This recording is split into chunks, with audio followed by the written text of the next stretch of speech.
चले दोस्तों, कैसे हैं आप सब। और बड़े दुख के साथ मुझे कहना पड़ रहा है कि आज की जो कॉपी है द लोएस्ट एवर जो मैंने अभी तक रिसीव की है। हालांकि बहुत सारे बच्चों को इंतज़ार है कि सर हमारी कॉपी कब आएगी, लेकिन कुछ बच्चों के नंबर 30+ हैं, 35+ हैं, तो मुझे लगता है वो बाकी कॉपियों को रिव्यू करके समझ जाएंगे कि हाँ भाई मेरी भी गलती यही है जो बाकी बच्चों की गलती है। लेकिन जिनके नंबर बहुत कम आ रहे हैं, 25 से नीचे हैं, उनका थोड़ा सा मेरा फर्ज बनता है कि उनको मैं बता दूं कि उनकी गलतियां क्या रही हैं। और अगर इस बच्चे की कॉपी को देखें तो भाई बहुत ही ज़्यादा गड़बड़ है। यार भाई 16 मार्क्स, मैं 16 मार्क्स है ना बच्चा ला रहा है।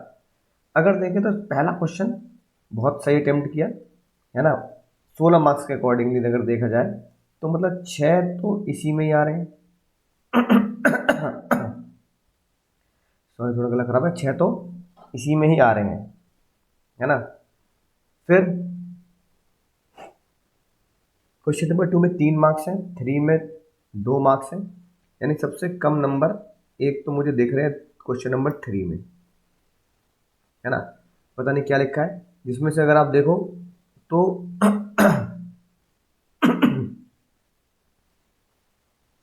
0 बिल्कुल गलत, 6 में से 0 बिल्कुल गलत।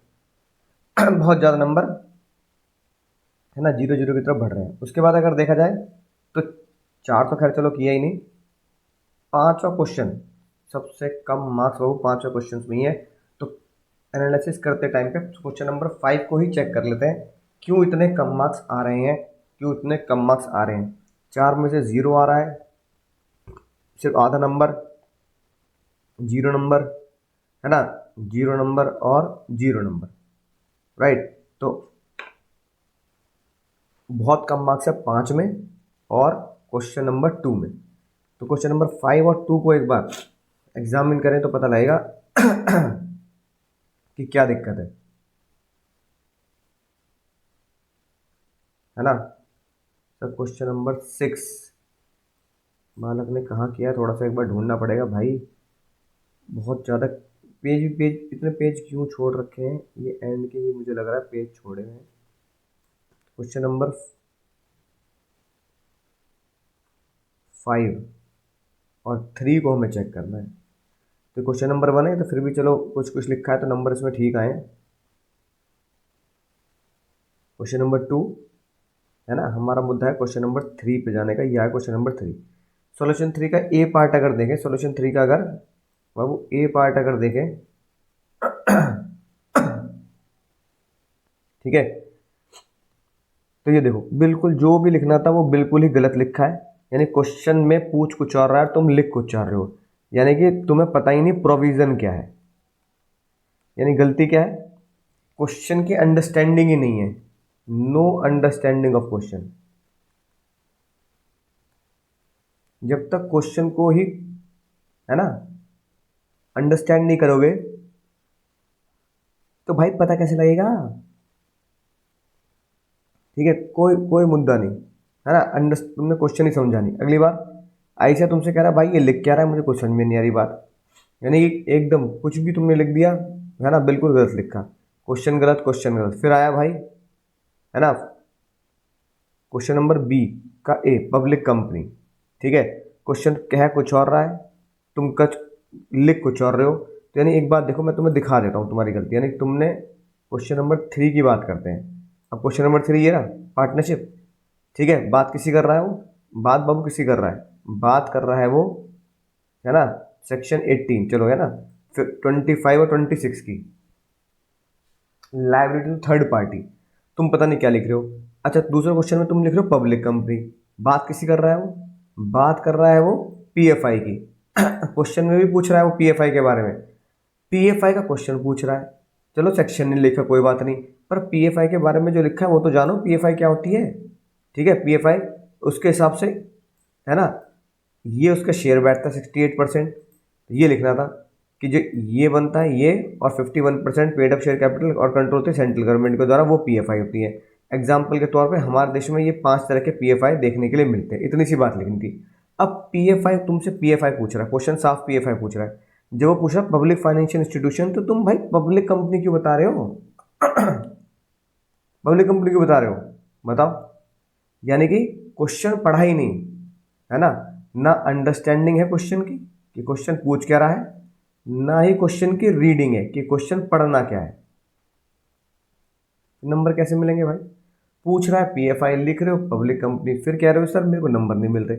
कॉमन सील के बारे में कितना टुच्चा सवाल था कॉमन सील का।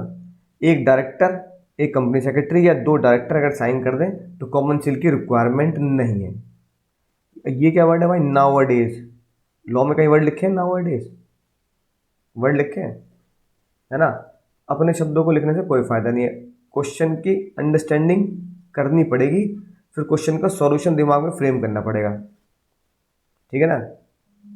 In the place of common seal, ये इन द प्लेस, ये वर्ड यूज होते नहीं लॉ में, ठीक है। अब तुम अपने इस क्वेश्चन को, भाई मेरे अपने इसी क्वेश्चन के इन्हीं वर्ड्स को एक बार मैच करके देख लोगे, खुद ही देखना क्या लिखा है। टू डायरेक्टर या फिर डायरेक्टर एंड कंपनी सेक्रेटरी, बस इतना से इसमें तो पूरे नंबर मिलते। तुम भाई लिख क्या रहे हो? नाउ डेज, ये कोई भी लॉ के वर्ड होते हैं? नाउ डेज हो गया, इन प्लेस ऑफ कंपनी, है ना, इंस्टेड लिखना चाहिए, इन प्लेस लिख रहे हो। अब ये डायरेक्ट क्वेश्चन था अपोज टू पब्लिक पॉलिसी का, है ना। अगर तुमने मेरी वीडियोज भी देखी तो उसमें मैंने कुछ, है ना, 24 डीजे मैरिज ऐसे करके कुछ एक कोड लिखवाया था, ठीक है, राइट। उसमें तुमने कोई भी कुछ भी लिखा ही नहीं। अब तुम लिख रहे हो पर्सन हुई पोजिशन ऑफ द, क्या लिख रहे हो? Unlawful act done by the agreement contract must be real and not way illusionary.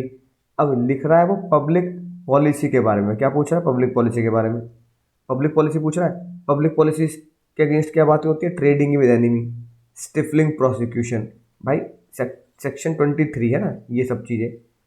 Maintenance, champerty, traffic, marriage brokerage, ठीक है, interfere with the course of justice,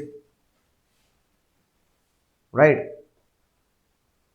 agreement whose object is to be induce, यानी judicial officer, किसी भी officer को अगर खरीद रहे हो तो वो वॉइड होगा। Interest again obligation. अब ये बताओ, ये क्वेश्चन पूछ रहा है सिंपल, 7-8 पॉइंट लिखने थे। अब वो है agreement oppose to public policy, तुम क्या लिख रहे हो? ये लिख रहे हो, क्या लिख रहे हो भाई ये? या तो क्वेश्चन तुम पढ़ते नहीं, है ना, या तो क्वेश्चन तुम पढ़ते नहीं, और क्वेश्चन पढ़ रहे हो तो क्वेश्चन की अंडरस्टैंडिंग तुम्हें है ही नहीं। तुम्हें वर्क करना पड़ेगा कि भाई क्वेश्चन पूछ क्या रहा है ना, और मुझे लिखना क्या है। तो क्वेश्चन को पढ़ो, read the question, please read the question, ठीक है। अब कुछ आगे बताने की जरूरत नहीं है, बाकी मैं तुम्हारी कॉपी पर देख ही चुकी हूँ तुम्हारी, इसलिए तुम्हारे नंबर नहीं आए। कहीं पे भी तुमने वो चीज़ नहीं लिखी जो पूछी गई है। तो kindly read the question properly, frame the answer, read the question properly, है ना, क्वेश्चन को रीड करो,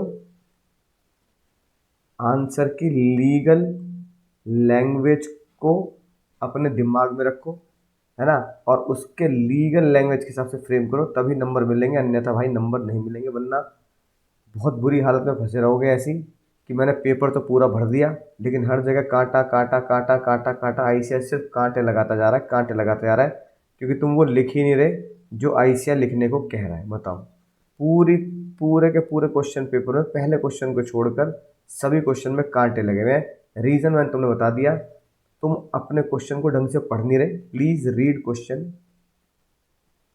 केयरफुली और अंडरस्टैंड द क्वेश्चन कि वो पूछ क्या रहा है। पूछ रहा है कॉमन सील, पता नहीं तुम क्या लिख रहे हो। पूछ रहा है trading, trading with enemy, public policy, तुम पता नहीं कंसिडरेशन के बारे में लिख रहे हो। पूछ रहा है कुछ और, तुम लिख रहे हो कुछ और। भाई तो जो पूछ रहा है वो लिखो तो शायद 40-50 तक पहुंचोगे, वरना बहुत मुश्किल रहेगी।